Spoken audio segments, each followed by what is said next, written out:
Read in the name of thy Lord who createth, who teacheth man that which he knew not.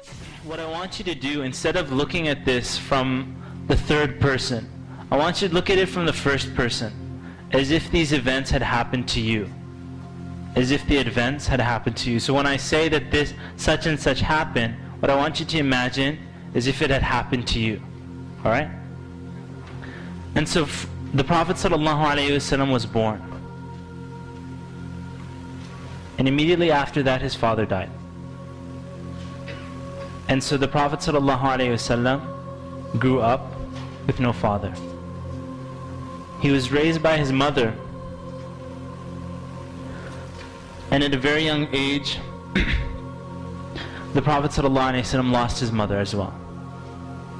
And so now, even in his infancy, when he's just in the age of around 6 years old, 7 years old, he's now going into the world with no mother and no father. And so his grandfather begins to take care of him and love him, Abdul Muttalib. And as Abdul Muttalib is taking care of him, Abdul Muttalib soon dies as well. And now he's lost his father, who he never knew. He's lost his mother, and he's lost his grandfather. And he's an orphan in Mecca. His uncle Abu Talib begins to take care of him. The Prophet ﷺ was never known for any of the vices that the Quraysh were known for, the people in Mecca. They would drink alcohol, or they would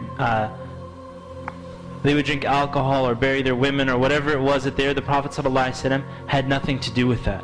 He was, as they knew him to be, the most trustful person in their entire society.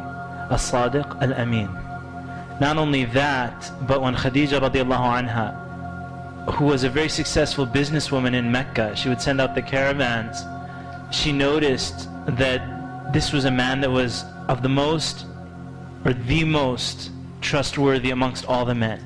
And so she placed him in charge of her caravan that would go to Syria and come back. And so the Prophet ﷺ at that time hadn't received revelation. He was 25 years old. He took care of her caravan, and where everybody else was just going, making a profit and coming back with the Prophet, the Prophet ﷺ went to Syria, made a profit, and then bought items. And then when he came back to Mecca, he also sold it in Mecca. So he got double the profit. Khadija radiallahu anha asked her uncle to speak to Muhammad sallallahu alayhi wasallam about getting married. And they got married. It was his first wife, Khadija radiallahu anha. And from Khadija, he had the majority of his children. When the Prophet sallallahu alayhi wasallam received revelation towards age 40, the Prophet sallallahu alayhi wasallam used to go up to a cave. And that cave, till today, if you go to the Kaaba and you're standing in the Kaaba, you will notice all these huge hotels around the Kaaba. I think they're building a new hotel there. It's huge. But there's still a mountain that you can see right when you're doing tawaf.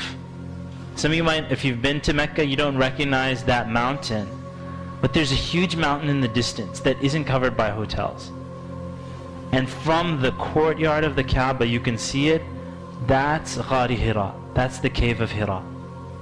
And that's where the Prophet ﷺ, it's an extremely difficult climb. Right? If you're thinking, yeah, I want to go visit there, it's maybe an hour walk upwards. It's extremely high, bigger than those high hotels. The Prophet ﷺ used to go there and worship at Tahannuth. And you'll see this in Sahih Bukhari. It's one of the first hadiths. The Prophet ﷺ, he loved to go up into the cave of Hira and contemplate the situation that his people and humanity was in, and the vices that were happening, and so on. And on that mountain, the Prophet ﷺ, you can imagine the fear that comes to a person when you're just alone in a cave on the top of a mountain, and then a man appears. And then the man is telling him to read. And so the Prophet ﷺ said to him, he said, I can't read. And a lot of people forget this part about that story, and many of you are familiar with it.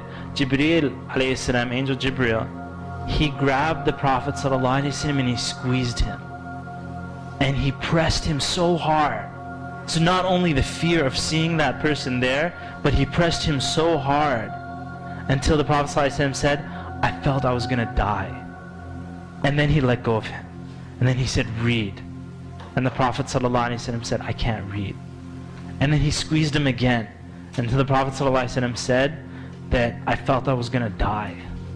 And then he said to him, read. He said, I can't read. And then he pressed him again until he felt he was going to die. And then Jibreel alayhi salam told him, اقرأ باسم ربك الذي خلق خلق الإنسان من علق اقرأ وربك الأكرم الذي علم بالقلم علم الإنسان ما لم يعلم. And so the Prophet ﷺ, as he was walking away, and he saw Jibreel in this stance, in another point afterwards, he saw Jibreel in his original creation, covering the entire horizon. Nobody saw Jibreel, but the Prophet ﷺ saw him. And so he came home frightened. And his wife Khadija, she said, what's wrong? And he said, just cover me up. And he was shaking. He said, Zammiluni, Zammiluni. He said, just cover me up. The Prophet ﷺ was so scared about what had taken place. And in fact, after that, Khadija radiallahu anha, you'll see in the seerah, she said, Allah would never do this to you. Allah would never disgrace you or humiliate you, because you fulfill the ties of kinship. You're good to the orphans. If anybody needs help, you're the one who helps them. You feed them, you take care of them, you will never be humiliated by Allah subhanahu wa ta'ala. And so the Prophet ﷺ, after that, revelation discontinued. You will see that for many months, Jibreel didn't come back until he felt that Allah was angry with him.